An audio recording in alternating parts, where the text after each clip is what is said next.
ओम शांति। आज का प्रातः क्लास है 13 दिसंबर 1968।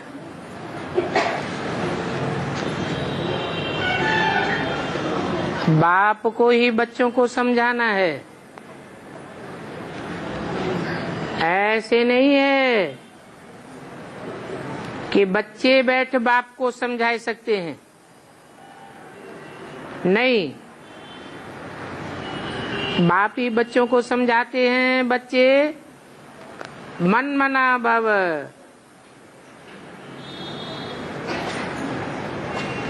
अर्थात मेरे मन में समा जाओ, मेरे संकल्पों में समा जाओ, मेरी वाचा में समा जाओ, फॉलो फादर के रूप में मेरे कर्मों में समा जाओ। बच्चे तो नहीं कहेंगे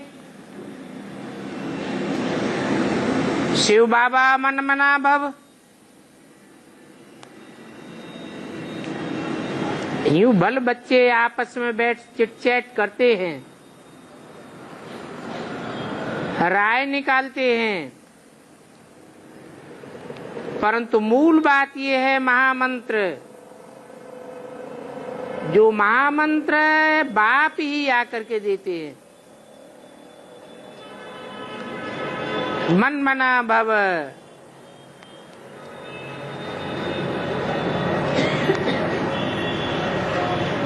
अब बाप के मन में क्या है?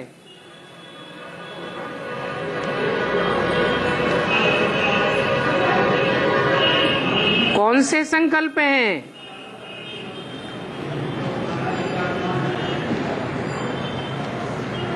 मनन चिंतन मंथन करने वाले को मनुष्य कहा जाता है। मनुष्यों के अंदर संकल्प विकल्प चलते हैं। मनुष्य आत्माएं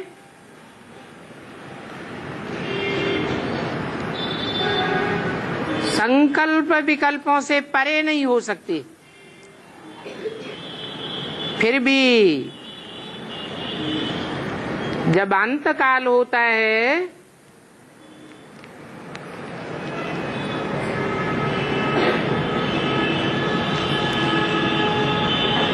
सृष्टि अंत समय में पहुंचती है तो बाप ही आकर के कहते हैं, बच्चे मेरे मन के संकल्प में समा जाओ। अर्थात मैं निसंकल्प हूं, निराकारी हूं,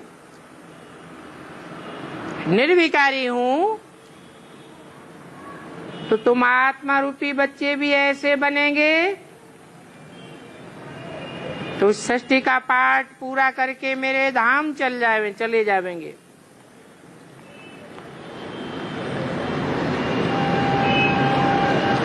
वो गुरु लोग भी मंत्र देते हैं।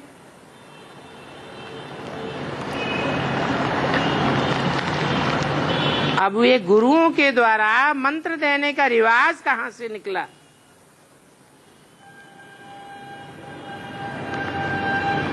ये जो बाप नई सृष्टि रचने वाला है वो ही पहले पहले मंत्र देते हैं, मन मना भव। अर्थात मेरे बीज रूप मन में, निसंकल्पी मन में समा जा। इसका नाम है वशीकरण मंत्र।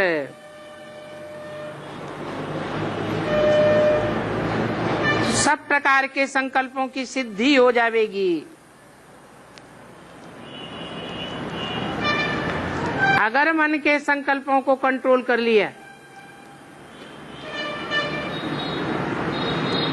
अर्थात ये माया पर जीत पाने का संकल्प है, ये महामंत्र है। और ये महामंत्र कोई अंदर में नहीं जपना है।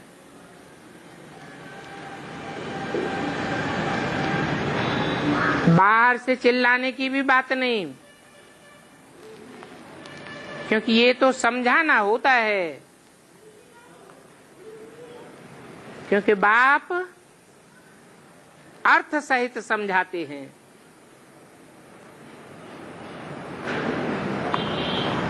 तीन अक्षर हैं, मत, मना, भव। अर्थात मेरे मन में समझ आए।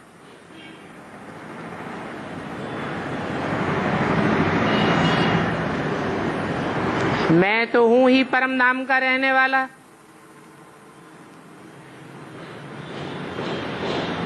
जन्म मरण के चक्र से न्यारा हूं। तुम बच्चे तो जन्म मरण के चक्र में आते हो, तो पुराने जन्मों की बातें भूल जाते हैं। मैं तो जन्म मरण में आता ही नहीं हूं, तो भूलने करने की तो कोई बात ही नहीं। मुझे कुछ भी याद करने की दरकार नहीं है।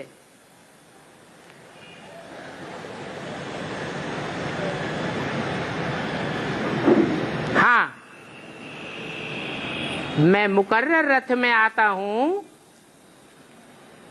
तो तुम बच्चों को कहता हूं कि मैं कोई जानी जाननहार नहीं हूं।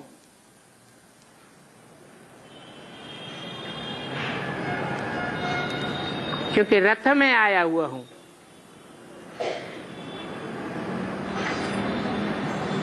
रथ में आने के बाद मुझे कहा जाता है शिव बाबा। शिव मेरी आत्मा का नाम है, और बाबा तो ग्रैंडफादर को कहा जाता है।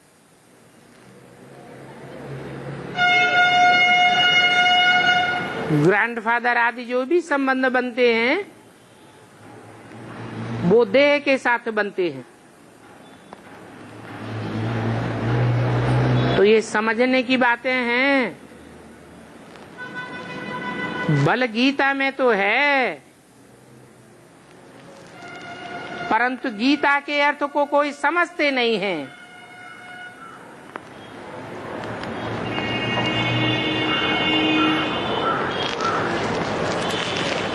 कि मन मना भव का अर्थ क्या है, और गीता का एपिसोड भी है, परंतु सिर्फ नाम बदली कर दिया है। कितने ढेर पुस्तक आदि भक्ति मार्ग में बनते रहते हैं। वास्तव में ये सहज ज्ञान तो ओरली बाप बच्चों को समझाते हैं। जैसे और धर्म पिताएं आते हैं, कोई धर्म की पुस्तक बैठ नहीं लिखते हैं। क्राइस्ट ने कोई बाइबल नहीं लिखी, मोहम्मद ने बैठ कोई कुरान नहीं लिखी, ओरली समझाया है। फिर बहुत समय के बाद पुस्तकें बनती हैं। ऐसे ही ये बेहद का बाप बेहद के बच्चों को ओरली बैठ समझाते हैं। क्योंकि बाप की आत्मा में तो ज्ञान है, सारी सृष्टि के आदि मध्य अंत का ज्ञान है। क्योंकि जन्म मरण के चक्र में नहीं आता है।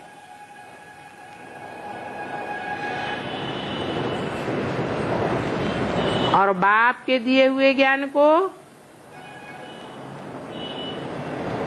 जो बाप के आत्मिक स्थिति में टिकने वाले बच्चे हैं वो ही धारण करते हैं।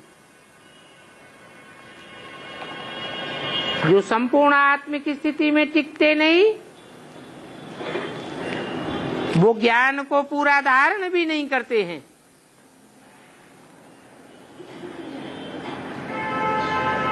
तो बच्चों की आत्मा ही ज्ञान धारण करती है, बाकी सिर्फ सहज करके समझाने के लिए ये चित्र आदि बनाए जाते हैं। तो बच्चों की बुद्धि में ये सारा नॉलेज है। तुम जानते हो कि बरोबर आदि सनातन एक ही देवी देवता धर्म था। सनातन माने पुराना, इससे जास्ती पुराना कोई धर्म नहीं होता है। मुसलमान लोग भी कहते हैं अल्लाह वल दीन, अव्वल नंबर का दीन अर्थात धर्म है। इस समय तो दुनिया में बहुत धर्म हो गए। ये जो सतो प्रधान नई दुनिया थी वो अभी तमो प्रधान दुनिया बन गई। ये चित्र भी तुम दिखला सकते हो। और जो सभी धर्म हैं उन्हों के भी नक्शे तुम रख सकते हो। कितने ढेर के ढेर धर्म हैं। बोलो, यही एक भारत था जबकि एक ही आदि सनातन देवी देवता धर्म था और दुनिया में कोई धर्म नहीं था और एक ही भारत खंड था। ये अनेकानेक धर्म खंड बाद में तैयार होते हैं, बाद में समुद्र के गर्त से बाहर आते हैं। पहले तो ये सब समुद्र के गर्त में समाये हुए थे। जैसे जैसे धर्म पिताएं आते गए, अलग अलग धर्मों की स्थापना होती गई, वैसे वैसे धर्मखंड भी ऊपर आते गए।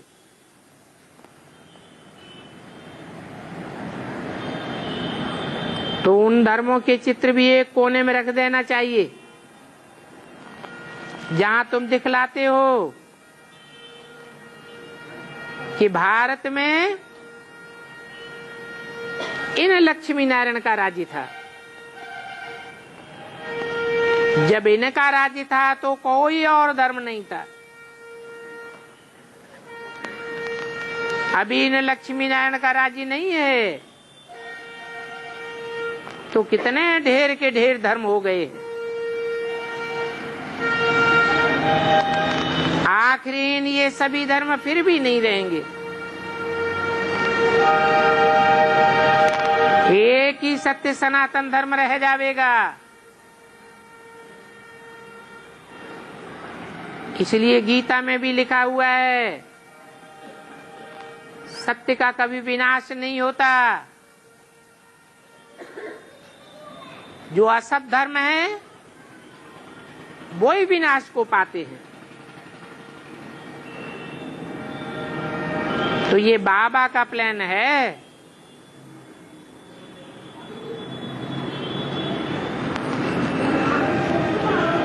उन और धर्म वालों को बेचारों को कितनी चिंता लगी हुई है। अब गवर्नमेंट तो इन बातों को समझने वाली नहीं है। तुम बच्चे तो समझते हो ये तो बिल्कुल ठीक बातें हैं। लिखा हुआ भी है कि शिव बाबा ब्रह्मा द्वारा स्थापना करते हैं। किसकी स्थापना करते हैं? कहेंगे नई दुनिया की स्थापना करते हैं। ये जमुना का कंठा कैपिटल बनता है। जहां एक ही धर्म होता है।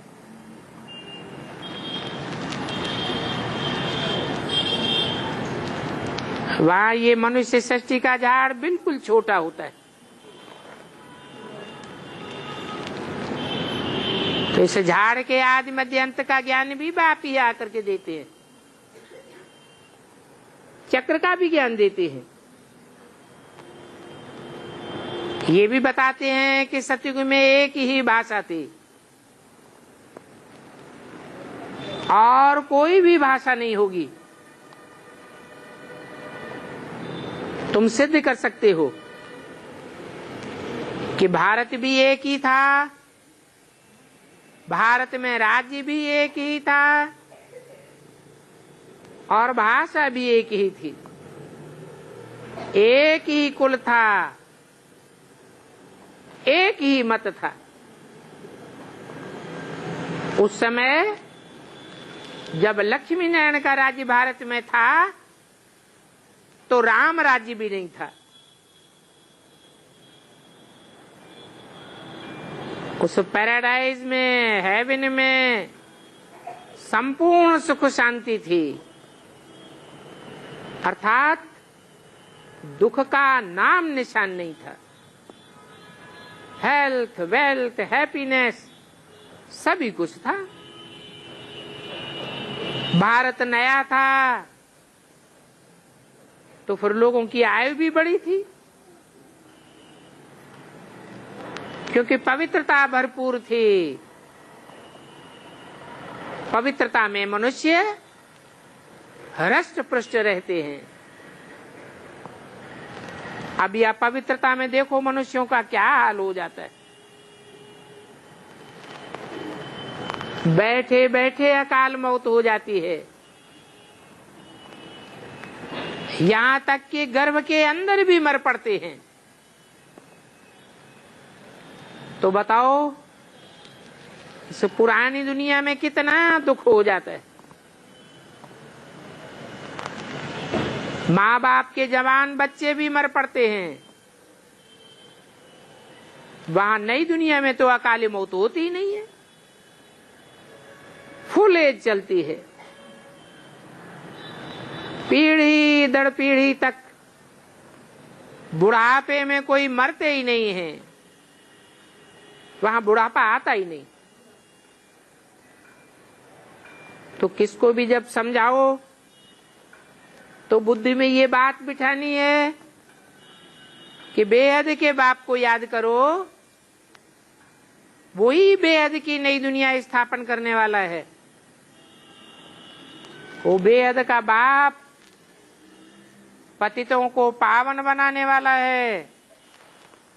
वही एक है जो सबकी सरगति जाता है। तुम्हारे पास वो नक्शा भी होना चाहिए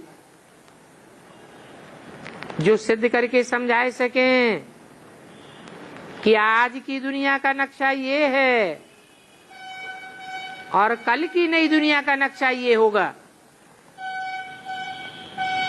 कोई तो इन बातों को अच्छी रीति सुनते हैं, क्योंकि ये ज्ञान पूरा समझाना होता है। ये एक भारत ही है जो सदा विनाशी खंड है। इस खंड का विनाश नहीं होता है। जब ये देवी देवता धर्म था तो और कोई भी धर्म नहीं था। असत धर्मों का विनाश हो जाता है। अभी वो आदि सनातन देवी देवता धर्म नहीं है। कोई पूछे ये लक्ष्मी नारायण कहाँ गए, दुनिया में तो कोई बता ही नहीं सकेंगे। कोई में ताकत नहीं है बताने की कि ये लक्ष्मी नारायण कहाँ गए। तुम बच्चे तो ये बात भी रहस्ययुक्त अच्छी रीति समझा सकते हो कि ये लक्ष्मी नारायण अभी कहाँ हैं, और इसमें मुझने की तो दरकार ही नहीं, क्योंकि तुम तो सभी कुछ जानते हो। और फिर जानी हुई बात रिपीट भी कर सकते हो। तुम कोई से भी पूछ सकते हो ये लक्ष्मी नारायण कहाँ गए। तुम्हारे प्रश्न सुन करके तो सब बायरे हो जाएंगे। तुम तो निश्चय से बतलाते हो ये लक्ष्मी नारायण कैसे 84 जन्म लेते हैं, कैसे 84 के चक्र में आते हैं, कैसे नर से नारायण और 84 जन्मों के बाद नारायण से नर बनते हैं। ये नर से नारायण और नारी से लक्ष्मी बनने की कथा बाप ही आकर के सुनाते हैं। तुम्हारी तो बुद्धि में बैठा हुआ है। तुम झट से कहेंगे कि सतयुग की नई दुनिया में लक्ष्मी नारायण का राज्य था, एक ही आदि सनातन देवी देवता धर्म था, दूसरे धर्म वाले कोई वहां जाते ही नहीं है। वहां हर एक चीज सतो प्रधान होती है। सोना भी अथाह होता और वो सोना भी कितना सहज मिलता है।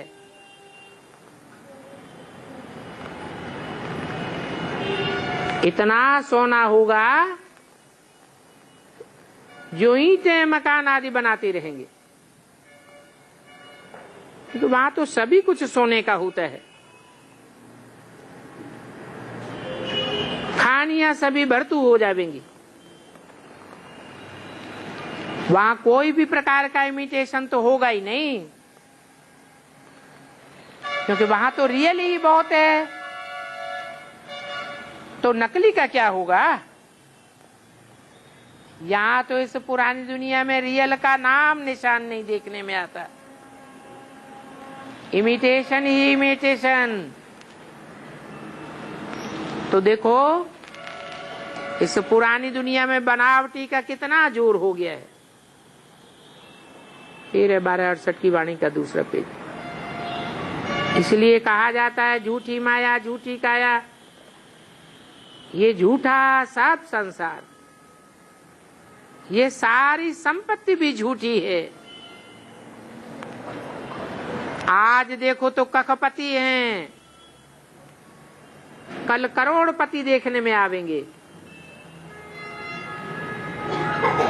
फिर देखेंगे जो आज के करोड़पति अरबपति हैं वो सब मिट्टी में मिल जाएंगे। नई दुनिया में तो हीरे मोती ऐसे किस्म किस्म के निकलते रहते हैं जो पता भी नहीं पड़ता कि ये कहां से आ गए।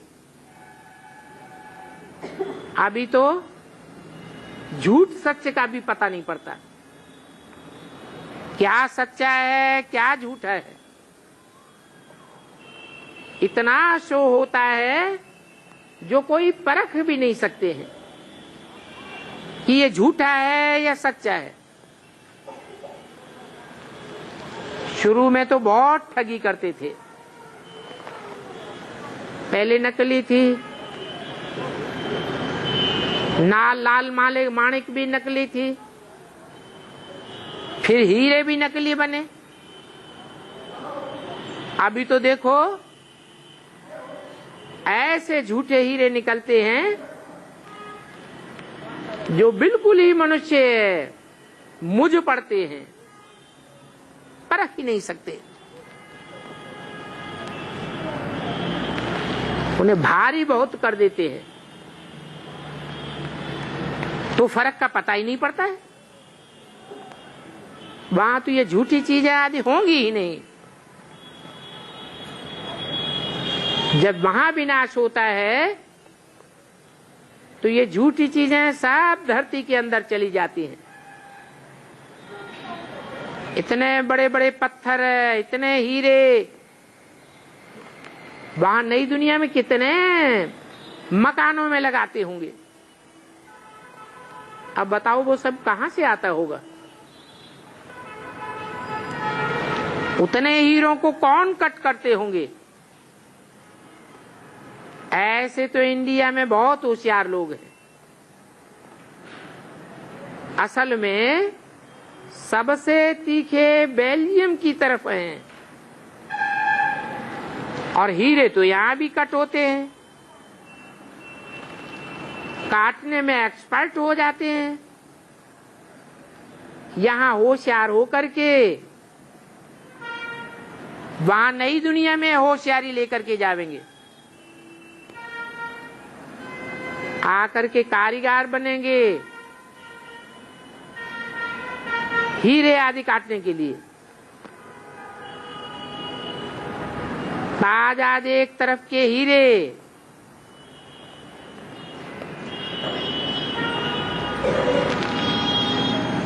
वहां नई दुनिया में ही मिलेंगे। ये रफ हीरे थोड़े ही बनेंगे, वहां तो बिल्कुल रिफाइन सच्चे हीरे होते हैं।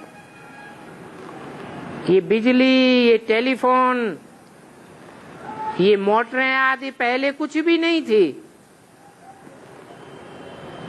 बाबा की इस लाइफ के अंदर ही अंदर देखो क्या क्या निकल पड़ा है। 70-80 वर्ष हुए हैं जो ये सभी जोर से निकल पड़ा है। वहां नई दुनिया में भी बड़े एक्सपर्ट होते हैं, अभी तक भी सीखते रहते हैं, होशियार होते रहते हैं। ये भी बच्चों को साक्षात्कार कराया हुआ है कि वहां हेलीकॉप्टर भी फुल प्रूफ होगा, कोई भी एक्सीडेंट आदि की बात नहीं। और बच्चे भी बड़े सतो प्रधान तीव्र बुद्धि वाले होते हैं। आगे थोड़ा चलो तो तुमको साफ साक्षात्कार होते जाएंगे। जब अपने देश में नजदीक आते हैं तो सारे झाड़ आदि दिखाई पड़ते हैं ना, अंदर में खुशी रहती है। अब हमारा घर आया के आया, अभी हम आकर पहुंच गए,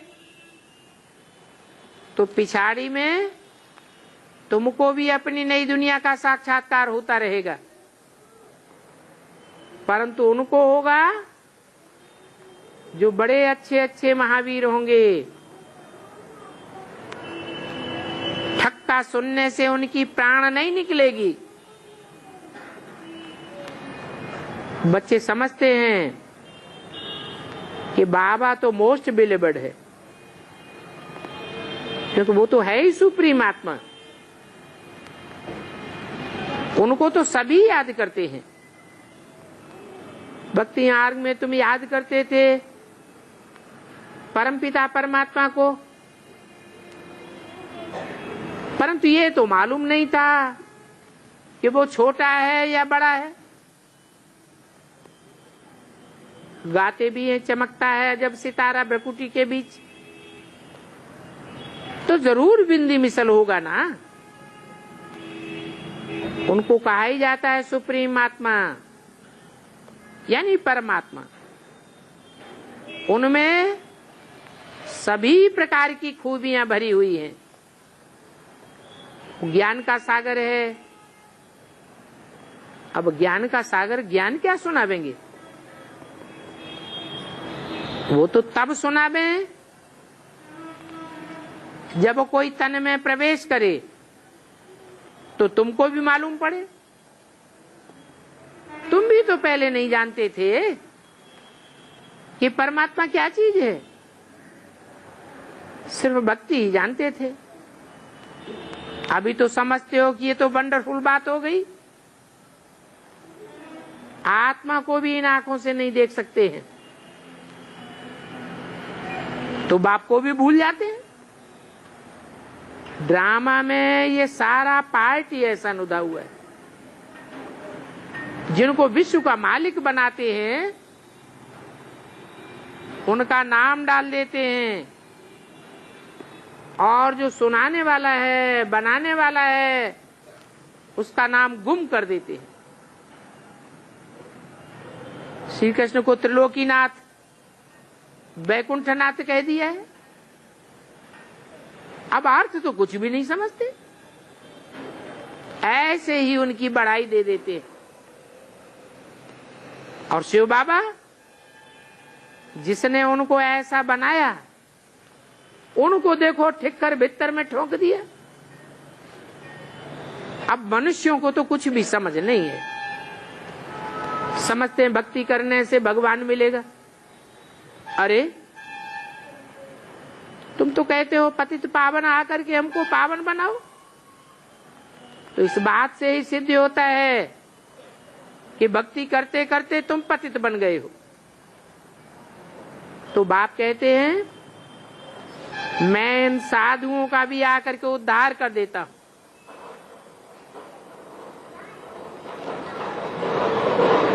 कितनी उन्हों बढ़ाई करते हैं, उनकी बढ़ाई करने में कितना पैसा खर्च करते हैं, और उनमें अहंकार कितना होता है। ये लक्ष्मी नारायण तो सतो प्रधान और ये तमो प्रधान, क्योंकि सतो प्रधान तो रहते ही सतयुग में हैं। उन साधु सन्यासियों की कितनी बड़ी सवारी निकलती है। ये भक्ति मार्ग का रस्म रिवाज है। ये प्राइम मिनिस्टर ऐसे ऐसे क्या करते रहते हैं। इन सन्यासियों लोगों का, शंकराचार्यों का कितना भव का दिखाते हैं। इन्हों से तो गवर्नमेंट के लोग भी डरते हैं, समझते हैं कहां शाप न दे देवे। इस बात पर कुछ कहानी भी बैठ बनाई है कि श्राप मिल गया।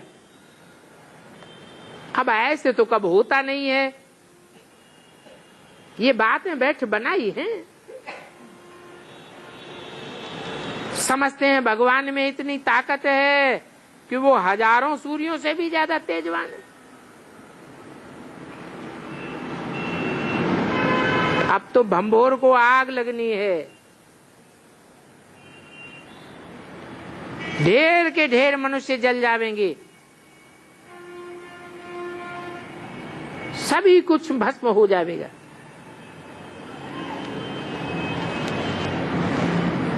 शास्त्रों में भी ऐसी ऐसी बातें बनाई है। अब बताओ मैं बच्चों को कैसे जलाऊंगा? बच्चों की तो माँ बाप भी रक्षा करते हैं ना, ये तो नहीं हो सकता। बच्चों को कब बाप डिस्ट्रॉय करेंगे क्या? ये तो ड्रामा रचा हुआ है, बाकी कोई डिस्ट्रॉय आदि करते थोड़े ही हैं। ये डिस्ट्रक्शन का पार्ट ड्रामा में नुदा हुआ है। पुरानी दुनिया खत्म हो जाएगी और नई दुनिया स्थापन हो जाएगी। पुरानी दुनिया के विनाश के लिए ये नेचुरल कैलेमिटी सभी काम करने वाले हैं। 13-12-68 की वाणी का 3रा पेज। आगे चल करके देखेंगे कि कितने कितने जबरदस्त काम करने वाले हैं। ऐसे भी नहीं है कि इन्हों को कोई बाप डायरेक्शन देते हैं कि विनाश करो, नहीं। धरती हिलती है, अकाल पड़ता है, तो ये भगवान कहते हैं क्या कि ऐसे ऐसे करो? भगवान तो ऐसे कभी नहीं कहेंगे। हाँ, ये तो जरूर है कि ये ड्रामा में पार्ट है। बाप नहीं कहते हैं बाम शादी बनाओ, ये तो सभी रावण की मत कहेंगे। और ये भी बना बनाया ड्रामा है। रावण राज्य है तो बुद्धि भी आसुरी बन जाती है। कितने मरते हैं, आखिरी में ये आसुरी बुद्धि वाले सब कुछ जलाए के खाक कर देंगे। परंतु बाप थोड़े ही कहते हैं ऐसे करो। ये बना बनाया खेल है जो रिपीट होता रहता है। बाकी ऐसे भी नहीं कि शंकर की आंख खुलने से विनाश हो जाता है। इनको गॉडली कैलेमिटीज कहेंगे। ये नेचुरल होता है। अभी बाप तुम बच्चों को श्रीमत दे रहे हैं, कोई को दुख देने की बात नहीं करो। बाप तो है ही सुख का रास्ता बताने वाला, सुख देने वाला, सुख का सागर। ड्रामा प्लान अनुसार मकान तो पुराना होता ही है, तो ये सच्चे रूपी मकान भी पुराना हो जाता है। देखते हैं इस पुराने मकान का गिरने का डर है, तो फिर बाप नया बनावेंगे। तो ये बेहद का बाप भी कहते हैं ये सारी पुरानी दुनिया रूपी मकान बहुत पुराना हो गया, अब ये खलास होना है। खलास होने की निशानी है। आपस में देखो कैसे लड़ते रहते हैं। आसुरी बुद्धि बन गई। जब ईश्वरीय बुद्धि होती है तो कोई भी मारने आदि की बात नहीं हो सकती। बाप कहते हैं मैं तो सभी का बाप हूं। बाप का तो सभी पर प्यार होता है। बाबा यहाँ देखते हैं, फिर अन्य अन्य बच्चों की तरफ नजर जाती है, क्योंकि वो बच्चे बहुत प्रेम से बाप को याद करते हैं, सर्विस भी करते हैं। तो यहाँ बैठे भी बाप की नजर सर्वसेवल बच्चों पर चली जाती है। कब देहरादून, कब मेरठ, कब दिल्ली, ऐसे ऐसे सर्विस करने वाले बच्चों को देखते रहते। जो बच्चे मुझे याद करते हैं, मैं भी उनको याद करता हूं। और मुझे जो याद नहीं भी करते हैं, तो भी मैं उनको याद करता हूं, क्योंकि मुझे तो सभी बच्चों को साथ ले जाना है। हाँ, मेरे द्वारा सच चक्र की नॉलेज को समझते हैं और नंबरवार समझते हैं। फिर जो समझने वाले हैं वो ऊंच पद पावेंगे। ये सब समझने की बेहद की बातें हैं। वो दुनियावी टीचर आदि होते हैं, वो हद के टीचर हैं, ये बेहद का टीचर है। तो बच्चों को अंदर में कितनी खुशी होनी चाहिए कि हमको बाप, टीचर, सदगुरु तीनों बेहद का मिला है। बाप कहते हैं सभी का पार्ट एक जैसा नहीं हो सकता है। इनका तो पार्ट था, परंतु फॉलो करने वाले कोटों में कोई निकले। बाबा समझाते हैं ऐसे ऐसे छोड़ना होता है। तो देखो ये विश्व किशोर भी ऐसे छोड़ करके आया। तुम तो भागे और ये तो क्लियर करके निकले। कौन है? क्लियर करके कौन निकले? ब्रह्मा बाबा। और तुम तो सीधे ही भाग खड़े हुए। इनके भागने आदि की बात नहीं है। तुम्हारी भट्टी बननी थी, फिर उसमें कितने कच्चे निकले, कोई पक्के निकले। भट्टी में पुंगरे भी आ गए। कहते भी हैं बाबा हम 7 दिन का बच्चा हूं, 1-2 दिन का बच्चा हूं, तो पुंगरे ही ठहरे ना। तो बाप तो हर बात समझाते रहते हैं। और नदी भी बरोबर पार करके आए थे। बाबा के आने से ही ज्ञान शुरू हुआ।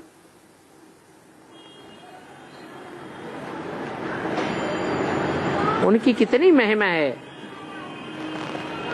वो गीता के अध्याय तो तुम जन्म जन्मांतर कितने बार पढ़े होंगे। अभी देखो उस पढ़ने में और अभी की समझाने में कितना भारी अंतर है। कहाँ कृष्ण भगवान वाच और कहाँ शिव भगवान वाच, रात दिन का फर्क हो जाता है। झूठी गीता शास्त्र आदि पढ़ते पढ़ते झूठ घंट बन गया। तुम्हारी बुद्धि में अभी है, हम सचखंड में थे, वहां सुख बहुत हमने देखा है। 3/4 सुख तुम देखते हो। बाबा ने सुख के लिए ड्रामा बनाया और ये ड्रामा तुम्हारे लिए बना है, तो दुख के लिए थोड़े ही बनावेंगे। ये तो बाद में मुसलमान जब आते हैं तब तुमको बहुत दुख मिलता है। अभी लड़ाई तो इतनी जल्दी नहीं लग सकती है, क्योंकि तुमको तो सुख बहुत मिलता है। अगर आधा सुख दुख हो तो इतना मजा ही नहीं आ सकता। वो तो जब धर्म स्थापन हो, उनकी बहुत वृद्धि हो, नई नई आत्माएं आवे, उनका बहुत लश्कर बने, तब काम में आवे। अभी तो देखो कितनी लड़ाइयां आदि लगती रहती हैं।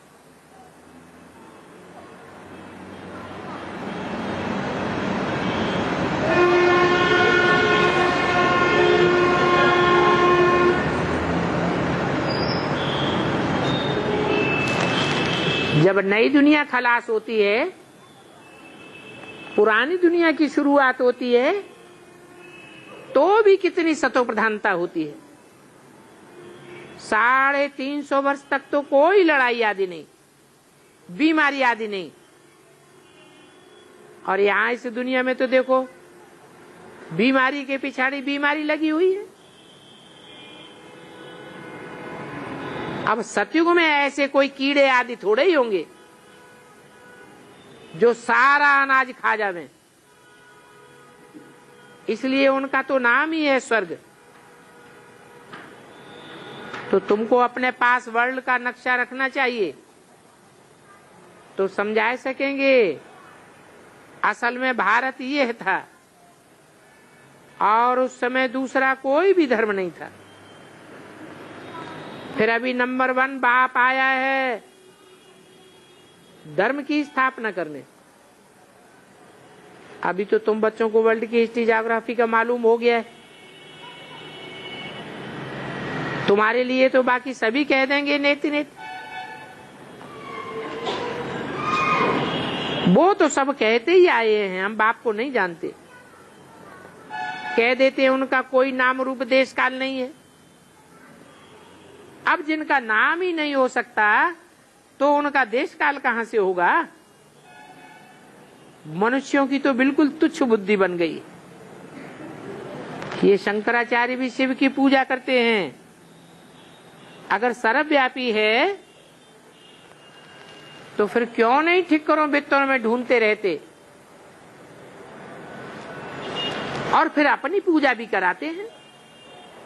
13/12/68 की वाणी का 4था पेज। इन सभी बातों को अज्ञानता कहा जाता है, क्योंकि कुछ भी समझते नहीं हैं, इतने पत्थर बुद्धि बन पड़े हैं। कहते भी हैं तुम तो ठिक्कर बुद्धि हो। अब वहां नई दुनिया में ऐसी गालियां आदि थोड़े ही होंगी। तो बाप बैठ समझाते हैं, मुझे याद है कि जो करते हैं, मुझे जो प्यार करते हैं, मैं भी उनको प्यार करता हूं। अब देखो मैं नई दुनिया कैसे बनाता हूं। फिर वो पुरानी दुनिया आप ही खत्म हो जाती है। पुरानी दिल्ली और नई दिल्ली गाया तो जाता है ना। तुम जानते हो ये कोई नई दिल्ली थोड़े ही है। इनको तो कब्रिस्तान बनना है, तो इसको कब्रिस्तान कहा जाएगा। नई दुनिया होगी परिस्तान, अभी मेरे ही बच्चे काम चिचा पर बैठ भस्मीभूत हो गए, मुर्दे बन गए। फिर बाप आकर के ज्ञान शिक्षा पर बिठाते हैं। काम शिक्षा पर बैठने से रावण राज्य हो जाता है, फिर ज्ञान शिक्षा पर बैठने से तमो प्रधान से सतो प्रधान बन जाते हैं। कितनी सहज बात समझाते हैं। बल भर गृहस्थ आहार में रहो, परंतु बाप को याद करो। जिनको बंधन आदि नहीं है वो तो झट ज्ञान उठाए लेते हैं। इनमें तो बाप ने प्रवेश किया है, ऐसे नहीं बाप ने इनको छुड़ाया है।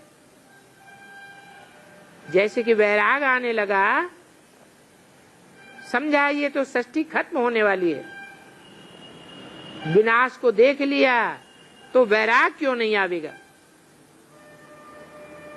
अब उन सन्यासियों को तो दुनिया के विनाश का साक्षात्कार नहीं होता है। ये तो समझते विनाश होने वाली चीज से दिल क्या लगावेंगे।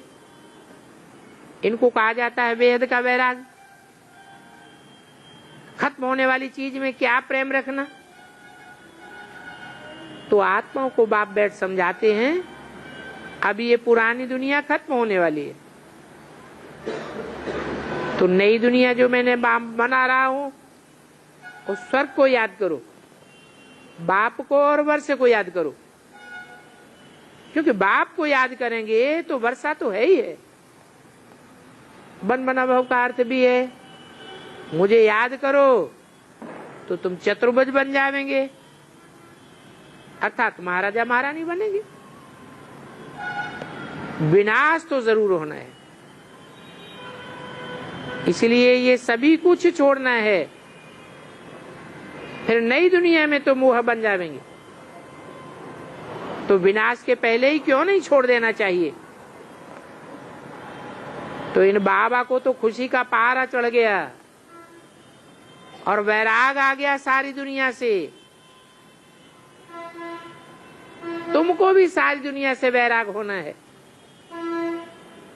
क्योंकि ज्ञान आने से फिर भक्ति से वैराग जरूर होता है। ये सब विनाश होने वाला है। अभी तो हमको घर वापस जाना है, इसके लिए पुरुषार्थ करना है, क्योंकि वापस तो जावेंगे तब जब अपन को निराकारी बनावेंगे। ये पुरानी दुनिया विनाश हो जाएगी और हम नई दुनिया में वाया शांति धाम जावेंगे। स्वीट बाप है, स्वीट होम है, स्वीट राजधानी है, तो याद क्यों नहीं आवेगा। बाप तुम बच्चों को भी कहते हैं अभी नई दुनिया में चलना है, तो बाप को और नई दुनिया को याद करो, फिर भी बुद्धि और तरफ चली जाती है। बाप कहते हैं दिन में तो भल धंधा आदि करो, परंतु अमृत वेले का अच्छा पुरुषार्थ करो। भक्ति में भी कहते हैं राम से मेरे मेरे मन प्रभात, प्रभात को शिव बाबा को याद करो। तो हे आत्मा, प्रभात को बाप को याद करो। और ये अभी की बात है, क्योंकि अभी ये बेहद का प्रभात होने वाला है। भक्ति में इनका अर्थ नहीं समझते हैं, मुख से आवाज भी नहीं करना है, अंदर अंदर बाप को याद करना है। बेहद के बाबा का परिचय तो मिल गया। जब परिचय मिल गया तो भल घूमो फिरो, औरों को बाप का परिचय देते रहो, तो तुम स्वर्ग में आ जाएंगे, ऊंच पद पाए लेवेंगे। सवेरे को याद करने में बड़ा मजा आता है। चाहे उठकर बैठो, चाहे घूमो फिरो, परंतु बाप को याद करो। ये तो जानते हो विनाश जरूर होना है। फिर हम जावेंगे अपने घर, कपड़े तुम्हारी बदली हो जाएंगे, कल्प कल्प तुमको वही कपड़े मिलेंगे, वही फीचर्स। ये बेहद का झाड़ है जिसको तुम अच्छी रीत समझ गए।